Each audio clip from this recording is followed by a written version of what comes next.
Hello students, welcome to my YouTube channel Mathmaven Science Smith Bansal. I hope you guys are learning good mathematics. So उसी को थोड़ा और आपके knowledge को enhance करते हैं आज. So सबसे पहले रिकॉल कर लेते हैं. लास्ट लेक्चर में किया क्या था, 5 स्टार थ्योरम मैंने बताई थी. ये 3 स्टार 4 स्टार 5 स्टार से परेशान हो गए होंगे काफ़ी, बट काफ़ी यूज़फुल है. क्या करें, स्टार इनको देने पड़ते हैं, है ना. सो 5 स्टार ये मेरा हो गया है. फिर उसके बाद मैंने आपको W1 प्लस W2 और एक डायमेंशन का जो लास्ट टर्म हमने की थी, W1 प्लस W2 की dimension is equals to dimension of W1 plus dimension of W2 minus dimension of their intersection. Alright, so वो थ्योरम हमने कर ली थी. कुछ हमने मैक्सिमल और मिनिमल के कॉन्सेप्ट देखे थे. बेसिस और डायमेंशन के लिए स्पैनिंग सेट एल को कैसे मैक्सिमल करना है, कैसे मिनिमल करना है, कैसे एल सेट को एक्सटेंड करना है, कैसे स्पैनिंग सेट को मिनिमाइज़ करना है, उसे मिनिमल स्पैनिंग बनाना है ताकि वो बेसिस बन जाए.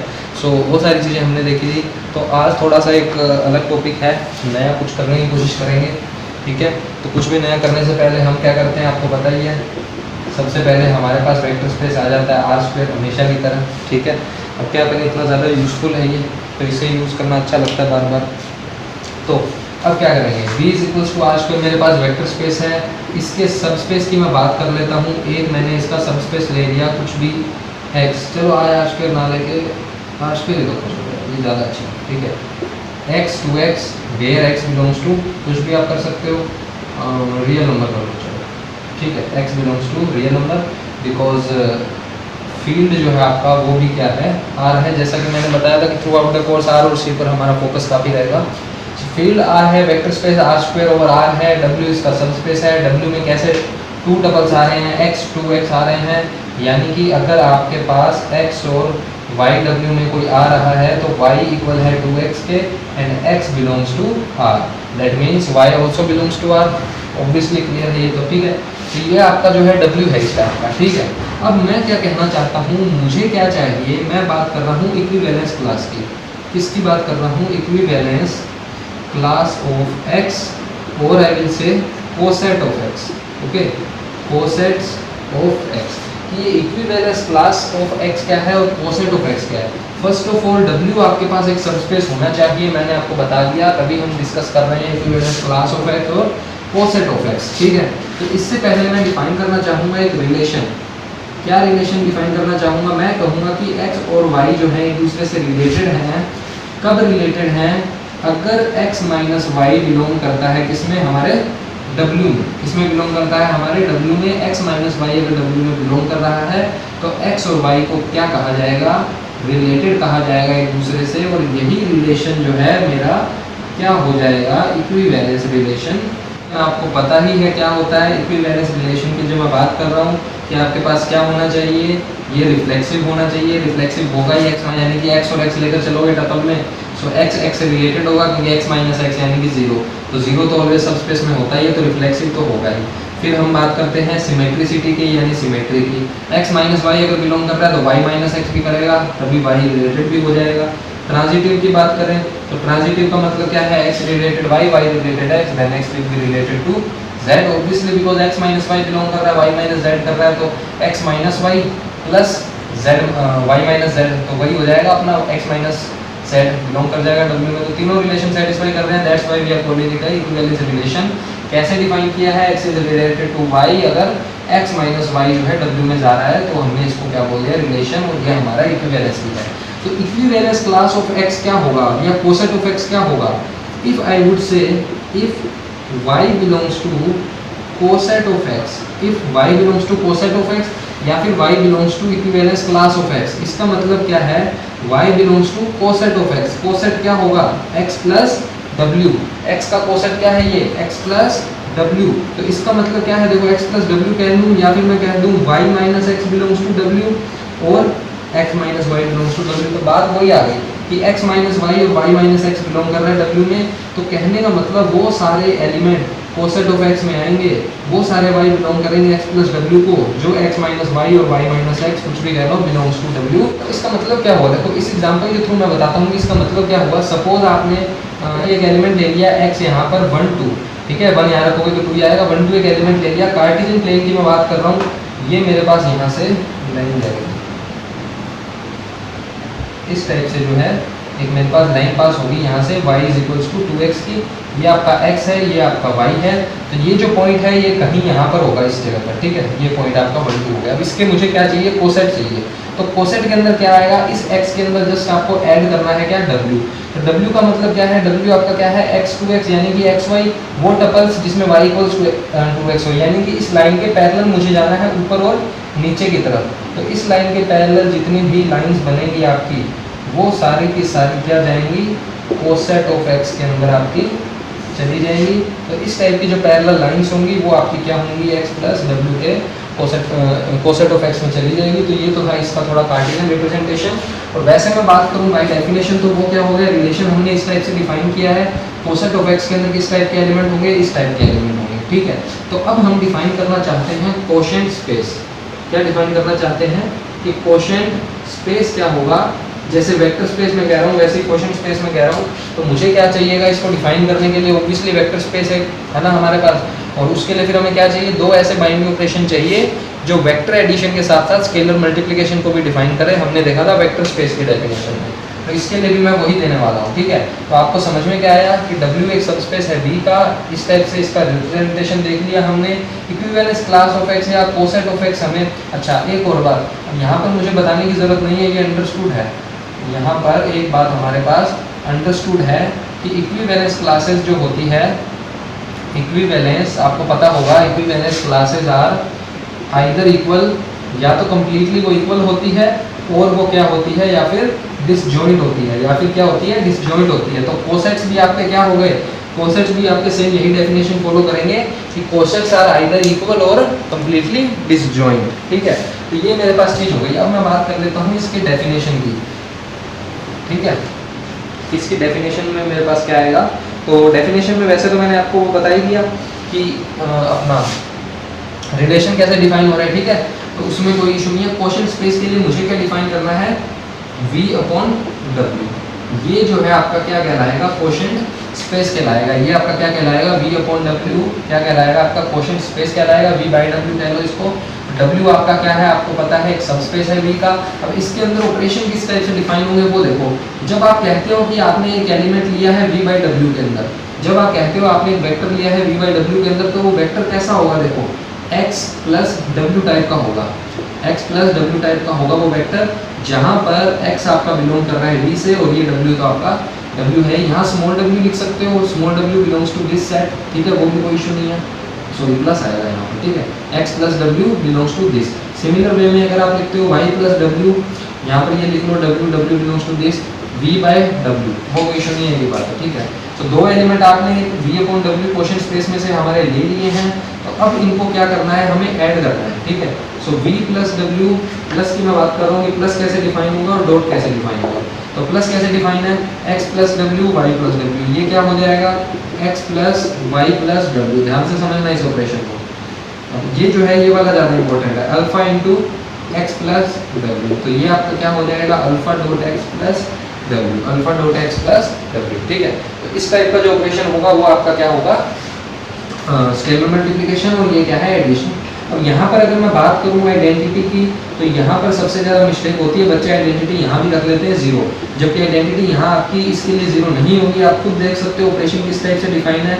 आइडेंटिटी का मतलब क्या होता है, अगर किसी एलिमेंट में हम ऐसा क्या जोड़ें कि हमें वापस से क्या मिल जाए, यही एलिमेंट मिल जाए, वापस से यही एलिमेंट मिल जाए, तो यहाँ पर हमें क्या ऐड करना पड़ेगा। तो यहाँ पर आप कुछ भी ऐड करोगे तो वो किस टाइप का होगा, देखो ये मैंने e प्लस डब्ल्यू क्यों लिखा है, e मेरी आइडेंटिटी है और w मेरा क्या है, w तो मुझे लेना पड़ेगा क्योंकि v बाई w के अंदर एलिमेंट ही इस टाइप के डिफाइन होते हैं, x प्लस w टाइप के, ठीक है। तो e तो मैंने इसमें से ले लिया और ये मेरा w बाई w आ रहा है। तो इन दोनों को जब ऐड करूँगा तो इस मेथड से ये ऐड होंगे, यानी x प्लस e आपका हो जाएगा, और फिर प्लस में क्या रहेगा, w का w रहेगा सिंगल।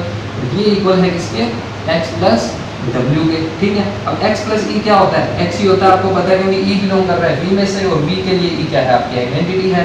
तो कहने का मतलब क्या हुआ, अगर e v के लिए आइडेंटिटी है तो x प्लस e इक्वल हो जाएगा x के, यानी कि यहाँ पर आपकी जो आइडेंटिटी थी वो सिर्फ क्या रह गई, w, क्योंकि e आपका इसमें 0 कर सकते हो आप एडिशन के लिए। तो यहाँ पर आपकी कहने का मतलब जो आइडेंटिटी आई है वो आइडेंटिटी क्या है, w किसके लिए, फॉर v अपॉन w के लिए, या फिर आप इसे कह सकते हो ये आपका जीरो वेक्टर है, ये आपका क्या है, zero vector. Zero vector is not zero, zero vector doesn't look like zero in quotient space. How zero vector looks like, it is nothing but W itself. Okay, what is W? W is a subspace of V. Okay, so ये सारा का सारा अपना क्या होता है, quotient space के अंदर ऑपरेशंस होते हैं, कुछ भी नहीं है। कार्टेशियन रिप्रेजेंटेशन भी मैंने बता दिया, इससे ज़्यादा कुछ बचा नहीं है इसमें डिस्कस करने को। इससे रिलेटेड एक बहुत ही अच्छी थ्योरम कर लेते हैं, जो कि मैंने कहा था लास्ट लेक्चर के अंदर, जो डायमेंशन वाली थ्योरम थी, और अब जो करवा रहा हूँ ये भी डायमेंशन से रिलेटेड है। इन दोनों में से एक थ्योरम 100% आपको अपने BSc MSc के कहीं ना कहीं एग्जाम के अंदर ज़रूर मिल जाएगी, और इन दोनों पर बेस्ड क्वेश्चन भी बहुत सारे बनते हैं कॉम्पिटिटिव एग्जाम में, तो वो भी देख लो, ठीक है। तो बहुत ही इजी थ्योरम है, करना वही है जो हमारा मेथड होता है। आइडिया की बात करेंगे, एम की बात करेंगे। थ्योरम क्या है, फर्स्ट ऑफ ऑल स्टेटमेंट क्या है, late V be a FDBS. What is FDBS? Finite dimensional vector space. That means we can always have a finite spanning set, or we can always talk about a basis. Okay, moreover, and V is a subspace of V. Obviously W is a subspace of V.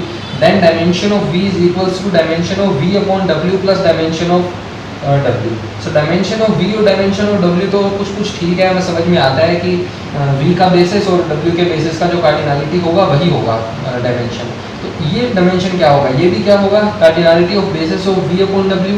But question ये है कि how does this basis looks like, कि V upon W quotient space का जो basis है वो किस type का दिखता है। मोस्ट इंपॉर्टेंट, इसको स्टार कर लेना, इसका बेसिस जिस तरीके से हम फॉर्म करेंगे, मोस्ट इंपॉर्टेंट चीज़ है, बहुत ही ज़्यादा।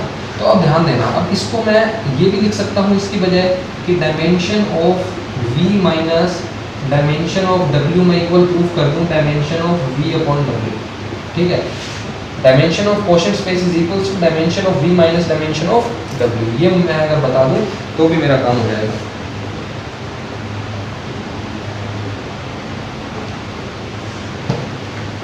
ये अगर मैं बता दूं तो भी मेरा काम हो जाएगा, आपको पता है। तो मैंने आपको बताया था इससे लास्ट लेक्चर में, जब हमने प्रूफ किया था W1 प्लस W2 के लिए, कि आप इनमें से V और W के जो बेसिस हैं वो लेके चलो अपनी तरफ से, और इसके लिए बेसिस निकाल के उसको प्रूफ कर दो, डायमेंशन तो अपने पास आपके आई जाएगी।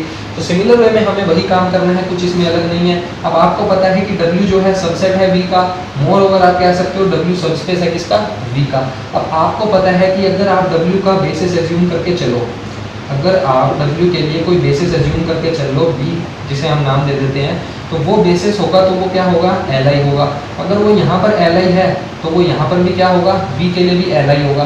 तो V के लिए Li सेट को बेसिस बनाना कहाँ सीखा था हमने, 5 स्टार के अंदर। अब देखो फिर से ये 5 स्टार, ये 3 स्टार 4 स्टार 5 स्टार पीछा नहीं छोड़ेगी, मोस्टली 5 स्टार कभी पीछा नहीं छोड़ेगी, क्योंकि मोस्ट इंपॉर्टेंट थ्योरम है, थ्रू आउट द पूरे कोर्स आपकी चलेगी ये, ठीक है। तो इसे ध्यान से समझ लो, लास्ट लेक्चर में ही मैंने इसको डिस्कस किया था, अच्छे से इसको समझो कि Li को एक्सटेंड करके बेसिस कैसे बनाते हैं, स्पैनिंग सेट को मिनिमाइज करके मिनिमल स्पैनिंग सेट बनाकर बेसिस जिसकी हम बात करते हैं वो कैसे करते हैं, ठीक है।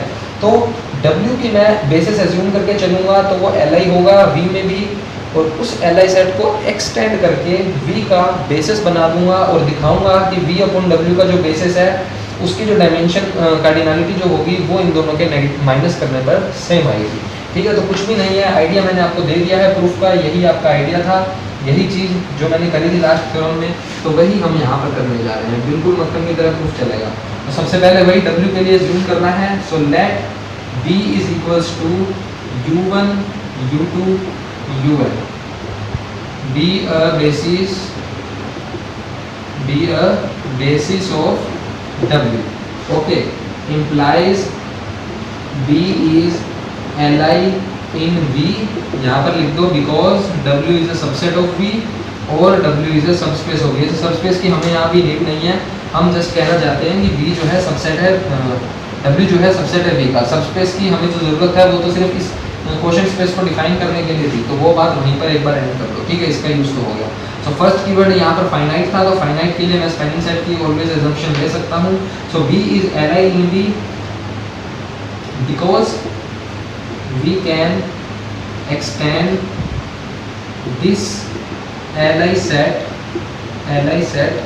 to a basis of V. We can extend this Li set to a basis of V by previous theorem या by 5 star।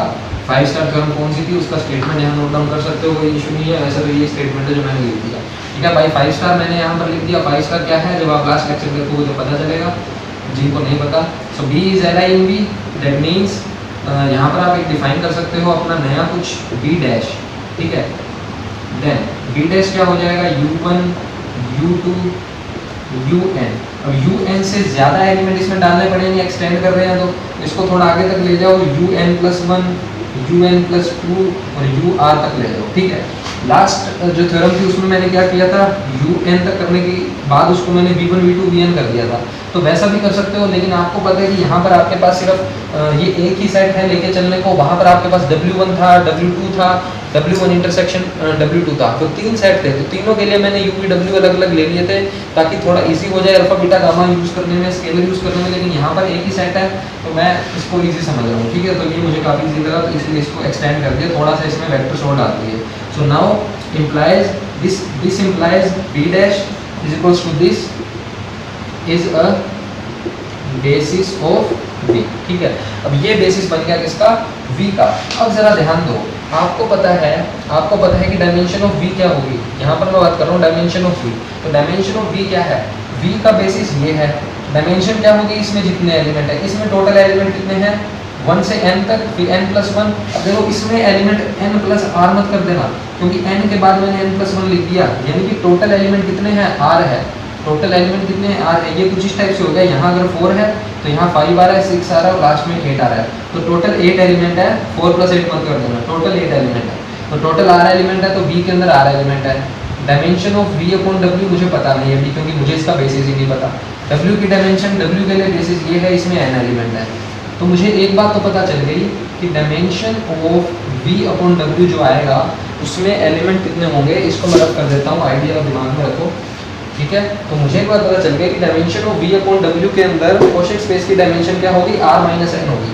ये r है, ये n है, यानी कि सिर्फ ये इतने से जो वेक्टर्स हैं यही मेरी डायमेंशन होगी किसकी, यानी कि ये जो वेक्टर्स हैं। मुझे क्या चाहिए, देखो मुझे स्पैनिंग सेट चाहिए v/w का, मुझे v/w का स्पैनिंग सेट चाहिए, li सेट चाहिए। More over I will say मुझे बेसिस चाहिए v/w का, और उसकी डायमेंशन r - n होनी चाहिए। तो वो बेसिस मैं क्रिएट कैसे करूँ, वो आइडिया कहाँ से आएगा, आइडिया इसी में से आएगा, क्योंकि ये अगर पूरे वेक्टर स्पेस का क्या है, बेसिस है, तो v/w कहाँ से आ रहा है, सबसेट तो वो v का ही है, ठीक है। देखा जाए तो क्योंकि कोशेंट स्पेस तो v में से निकल के आ रहा है, v तो पूरा वेक्टर स्पेस है, कोशेंट स्पेस उसका एक सबसेट हो गया।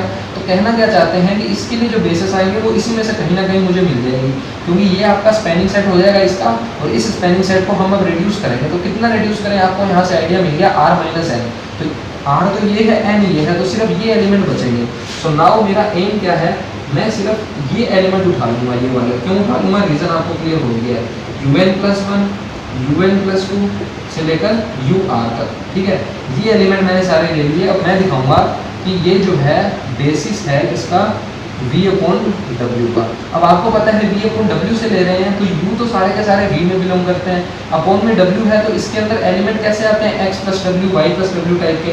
तो यहाँ पर भी एलिमेंट कैसे आएंगे, +w और यहाँ पर भी +w। तो ये जो है मैं बेसिस प्रूफ करूँगा किसका, v/w का। तो यहाँ पर कोई भी दिक्कत आपको नहीं आनी चाहिए। b और b' मैंने जूम कर लिए हैं, इसको मैं प्रूफ करूँगा कि ये बेसिस है किसका, v/w का। तो बस इसको बेसिस प्रूफ करना है, तो क्या करेंगे, इसको स्पैनिंग सेट प्रूफ करेंगे और इसको li प्रूफ करेंगे। सबसे पहले इसको स्पैनिंग सेट प्रूफ करते हैं। इसको स्पैनिंग सेट प्रूफ करने के लिए क्या करना पड़ेगा, इसका अगर ये स्पैनिंग सेट है तो इसमें से कोई भी मैं एलिमेंट लूँ तो वो इसका कॉम्बिनेशन होना चाहिए। तो मैं एज्यूम कर लेता हूँ, let x + w belongs to v/w, this quotient space. x + w को एज्यूम किया क्योंकि w है यहाँ पर, तो इसमें इसी टाइप के एलिमेंट होते हैं, बताया था। अगर x + w इसमें है तो x + w किस में होगा, v में भी होगा।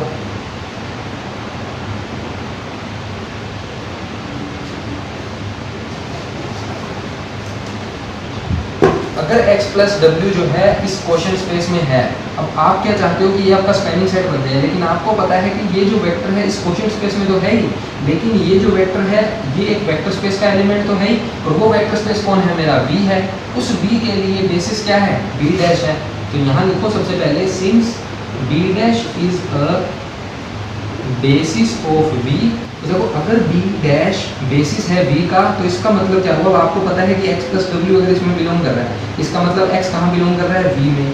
तो इस x को मैं लिख सकता हूँ linear combination of all these vectors. So alpha i u I goes from 1 to r। ऐसा मैंने कैसे लिख दिया, क्योंकि बी डैश पूरे वेक्टर स्पेस के लिए बेसिस है और ये x वेक्टर स्पेस का एक वेक्टर है, तो इस वेक्टर को मैंने इस कॉम्बिनेशन में लिख दिया। अब इसके अंदर तो सारे के सारे u आ रहे हैं, मुझे सिर्फ इतने से u चाहिए, इन u को हटाना है। अब वो कैसे करेंगे, देखो x अगर इसके इक्वल है, सबसे पहले इस वेक्टर पर वापस आ जाओ, तो आपका x प्लस w क्या हो जाएगा, x की वैल्यू क्या हो गई, summation of alpha u I goes from 1 to r plus में w। इसको मैं थोड़ा सा खोल के लिख देता हूँ, i goes from 1 to n alpha i u i plus में i is equals to n plus 1 से r alpha i u i plus में w। ठीक है, इस टाइप से इसी को मैंने ऐसे लिख दिया। ये क्या है, ये सारे के सारे वेक्टर, इसको मैंने इतने का सम और इतने का सम यूँ लिख दिया, 1 से n और n प्लस 1 से r। अब आपको क्या पता है, आपको ये पता है कि जो b है वो क्या है, बेसिस है w का। Since b is a basis of w implies b is li। तो b में जितने भी वेक्टर हैं वो क्या है, li हैं।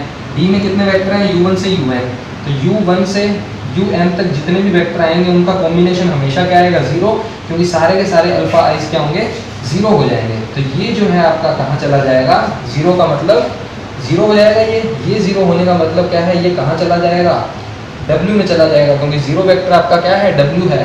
तो इसको 0 के इक्वल नहीं लिखेंगे, इसको इक्वल लिखेंगे w के, तो w के अंदर चला जाएगा, तो w के अंदर है ही। तो यहाँ पर थोड़ा सा स्पेस चाहिए अपने वाला, तो ऐसे मैंने कर दिया थोड़ा सा पार्टीशन इसका।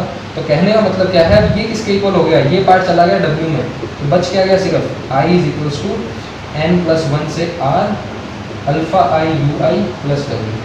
तो कहने का मतलब क्या है, प्रूफ यहाँ पर क्या हो गया कि एक वेक्टर आप इस क्वेश्चन स्पेस में लेके चले थे और इस क्वेश्चन स्पेस के लिए आप कह रहे हो कि ये बेसिस है, तो इस वेक्टर को इनके कॉम्बिनेशन में लिखा जाना चाहिए।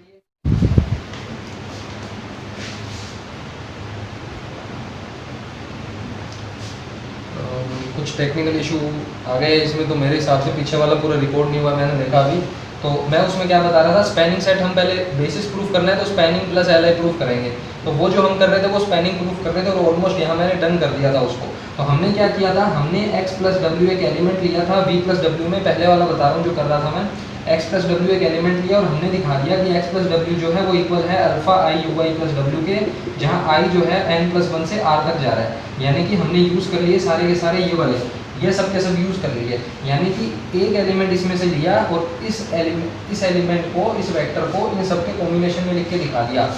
तो ऐसा जब भी करते हैं तब हम उसे क्या बोल देते हैं, स्पैनिंग सेट बोल देते हैं। इसे मैंने नाम दे दिया था बीटा, ठीक है। तो इसे जब बीटा नाम दे देंगे हम, तो बीटा हमारा क्या हो जाएगा, स्पैनिंग सेट हो जाएगा। बीटा मेरा क्या हो गया, स्पैनिंग सेट हो गया, ये नोट कर लेना आगे उसमें।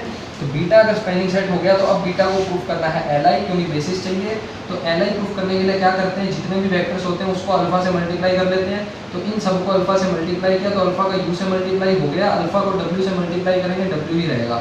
तो n प्लस 1 से r तक। तो जब कॉम्बिनेशन हम लिखते हैं तो वो इक्वल लिखते हैं 0 के, लेकिन यहाँ 0 की बजाय w लिखा है क्योंकि 0 वेक्टर मेरा क्या है, w है इस क्वोशंट स्पेस के अंदर। तो अब देखो क्या है, यहाँ पर भी w, यहाँ पर भी w, तो ये w में चला जाएगा तो w प्लस w हो रहा है, यानी कि इसको w में बिलोंग करना पड़ेगा। अब ये पूरा का पूरा w में बिलोंग कर रहा है, यानी कि ये एक वेक्टर है w के अंदर, लेकिन w क्या है, w सबस्पेस है v का और w का बेसिस मुझे पता है b है, और b के अंदर वेक्टर है u1 u2 un। तो कहने का मतलब क्या है, ये वेक्टर अगर w के अंदर है और ये अगर इसका बेसिस है w का, तो इन सब का कॉम्बिनेशन इसके इक्वल होना चाहिए। सो लिखो यहाँ पर, सिंस b, ये b है और ये बीटा है, डिफरेंस है दोनों में ध्यान रखना, बीटा अलग है, b हमारा सेट अलग है। So since b is basis, b is a basis of w है, w का b अगर बेसिस है और ये वेक्टर b के अंदर है, तो इस वेक्टर को मैं इन वेक्टर्स के कॉम्बिनेशन की फॉर्म में लिख सकता हूँ। तो यहाँ i अल्फा की जगह यहाँ बीटा कर लो, चलो beta is equals to 1 to n। तो इन सब वेक्टर्स का एक कॉम्बिनेशन बनाया, उस कॉम्बिनेशन को इसके इक्वल लिख दिया, क्योंकि ये वेक्टर इसमें है और ये जो है हमारा बेसिस का सेट था, तो ये इक्वल है, इसको इधर ले आओ। तो ये आपका हो गया n प्लस 1 से r alpha i u i minus beta i u i, i is equals to 1 to n is equals to 0 for all i. ये तो लिख दिया आई कहाँ से कहाँ वेरी कर रहे हैं, ठीक है। तो अब ये पूरा का पूरा इक्वल हो गया, यहाँ u 1 से लेकर n तक और u n प्लस 1 से r तक आ रहे हैं।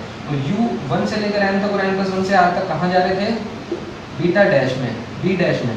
तो यहाँ पर लिखो b dash, because b dash is basis of v, imply कर देगा b डैश इज li, और b डैश के अंदर एलिमेंट कैसे थे, u1, u2, un, un+1 से लेकर ur तक। ये तो यहाँ रख कर तो इसका यूज नहीं है, ये तो समझाने के लिए था, ठीक है। अब आपको पता है कि b डैश के अंदर